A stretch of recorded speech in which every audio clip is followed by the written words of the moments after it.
Nobody wanted to come to the third floor. I was the first one to sign a lease, held on for 2 years, and single-handedly brought the whole floor to life. When it was time to renew, the property manager had the nerve to jack up the rent 40%. I said that was too high and asked to talk it over. He just kicked back in his chair and said, "Too expensive? If you weren't sitting on this spot, someone else would have signed already." He flicked his cigarette ash right onto my contract. 3 months, then you're out. I stared at that pile of ash for 5 seconds, then smiled. Fine, I'll move out tomorrow. I grabbed my bag, walked to the door, and turned back to say, "Oh, by the way, my mom's jewelry store on the first floor, the gym on the fourth, and the movie theater on the fifth, they're all moving too." "Moving tomorrow? Who are you trying to scare?" Wang Qiang leaned back in his swivel chair, rolling that faded prayer bead bracelet between his fingers, laughing so hard his gut was shaking. "Boss Su, we're all adults here. Cut the drama. None of that crying and throwing a fit nonsense.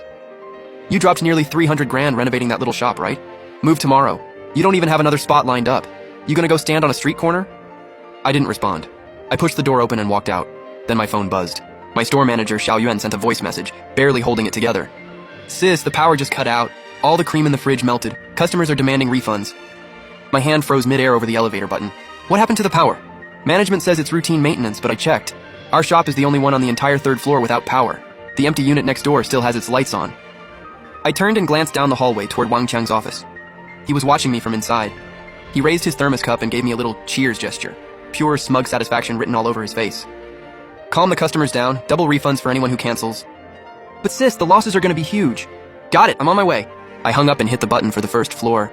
The elevator doors opened to a blinding wall of gold. Right in the center of the first floor atrium was the city's biggest jewelry and gold store.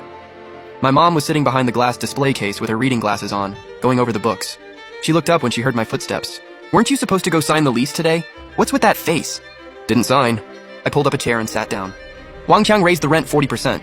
My mom closed the ledger and took off her glasses. Is he out of his mind? Does he not know who built up all the foot traffic on that floor these past 2 years? He says the new bubble tea brand next door offered double the price." My mom let out a cold laugh. Burn the bridge after crossing it, huh? So what are you gonna do?" I told him I'm moving out tomorrow. She picked up her phone and dialed. "Hey, old Lee, that unit on the northeast corner of the first floor over at Wangxiang Plaza, is it still available?" "Yeah, I'll take it. Let's sign tonight." She hung up and looked at me. "Have you told that stiff husband of yours on the fourth floor and that wild card brother of yours on the fifth?" "Not yet. Go, I've got the first floor covered." "Mom, the early termination fee on your end might be pretty steep." "So what?" My mom pulled a black card from the drawer and slapped it down on the glass counter. I was selling gold before Wang Qiang was even out of diapers. I smiled, turned toward the elevator, and hit 4. The doors opened to a wall of booming bass. The 2,000 square meter chain gym was packed, every single machine taken. My husband Lu Chen spotted me and walked over. "Since when do you come check up on me?" Wang Qiang cut the power to my shop. Lu Chen stopped dead. "I'll go find him." "Don't bother." I grabbed his arm. "I'm not renewing, we're moving tomorrow." Lu Chen looked down at me. No surprise in his eyes, just a cold, quiet kind of edge. "You figure out where yet?" "Wangxiang Plaza across the street. Mom already locked down the first floor." Lu Chen pulled out his phone. "I'm calling Wangxiang Plaza's leasing department. I want the entire 4th floor." I kept heading up. The entire 5th floor was a private movie theater and gaming lounge. My little brother Su Yang was sitting at the front desk with a lollipop in his mouth, playing games, absolutely wailing on that keyboard. Su Yang. He flinched, and his character on screen died. "Sis, why do you walk so quietly?" "Pack your stuff, we're moving tomorrow." Su Yang bit clean through the lollipop. Crunch. "Moving? Where to?" "Wangxiang Plaza across the street." His eyes lit up. "Hell yeah, I've been dying to get out of here. The Wi-Fi in this dump is slower than dial-up. And Wang Qiang's been on my case every single day, hitting me with all these bogus equipment fees. The early termination fee is on me. Don't even worry about it." Su Yang dragged a cardboard box out from under the counter. "I've pulled in close to $1 million in prepaid memberships these past few months. Paying off that penalty is nothing. I'm pulling an all-nighter to break everything down. You need extra hands over there?" "I'll call some of my boys to come help you move." "Don't. Handle your own stuff." I headed back to my shop. Pitch dark. Xiao Yuan and a few staff members were using their phone flashlights to clean up the melted cream. When she saw me, Xiao Yuan's eyes went red. "Sis, Wang Qiang showed up with a crew just now." "What did he say?" "He said the cable's burned out, gonna take 3 days to fix, and told us not to bother opening." I looked at the rack of a back kitchen. "Go lock the door." Shogen froze. "Lock up?" "Yeah, closing early today." I stood downstairs in the mall. The jewelry store on the first floor had already rolled its shutters down. The clang of heavy gym equipment being dismantled echoed from the 4th floor. Dozens of gaming monitors from the 5th floor were being loaded onto trucks. Right then, my phone went off. It was Wang Qiang. "Su Nian, why is your shop locked up? Weren't you the one who told me not to open? Don't come at me with attitude. I'm telling you right now, the owner of that bubble tea place next door is bringing a designer to measure the space tomorrow."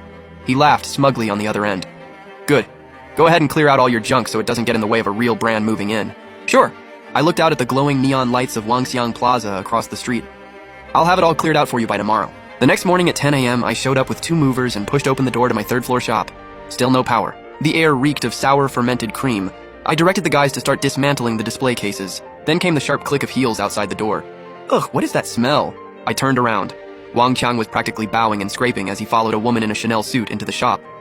She had sunglasses on and a Hermes bag on her arm, looking around my shop like she already owned the place. So this is the shop that's been squatting here? She took off her sunglasses and waved her hand in disgust. The decor is so tacky. Manager Wang, you sure the feng shui here is any good? Absolutely, Ms. Lin. See, this spot is right across from the escalator. All the foot traffic flows straight here. Wang Qiang pointed at me. It was low-end shops like this dragging the whole floor down. Once your Star Tea brand moves in, it'll light this whole place up. Ms. Lin glanced at me, looked me up and down in my casual clothes. So you're the tenant who refused to leave? I ignored her and kept talking to the movers. Be careful with the espresso machine, don't scratch it. Ms. Lin's face darkened when she got ignored. Hey, I'm talking to you, you deaf? She clicked her heels into the shop, leaving white scuff marks on the hardwood floor. This flooring has to go too, what terrible taste. She kicked one of my packing boxes I hadn't finished loading. Hurry up and get out of here. Don't hold up my designer. I turned and faced her. This shop still has 3 months left on the lease. This is currently my private business space. Please leave. Ms. Lin looked at Wang Qiang like she'd just heard the funniest joke. Manager Wang, what did she just say? She's telling me to leave? Wang Qiang's face went stone cold. He stepped up to me. Sun Yan, don't push your luck. Ms. Lin showing interest in this space? You should be grateful. Didn't you say you were moving today? Why are you still dragging your feet? Does moving not take time? I glanced at the prayer beads spinning in his hand. Or is Manager Wang so impatient he can't even wait half a day? You want to come help me move yourself? You! Wang Qiang jabbed his finger toward my face. Ms. Lin cut him off. Forget it, old Wang. Why waste your breath? Ms. Lin pulled a business card out of her bag and tossed it onto my table. Look at the state of you. You probably don't even have anywhere to go. Come work as a janitor at my new place. Since you're clearing this spot out for me, I'll start you at $3,000 a month. She covered her mouth laughing. But you'll need to wash off that broke energy first. One of the movers couldn't hold back anymore.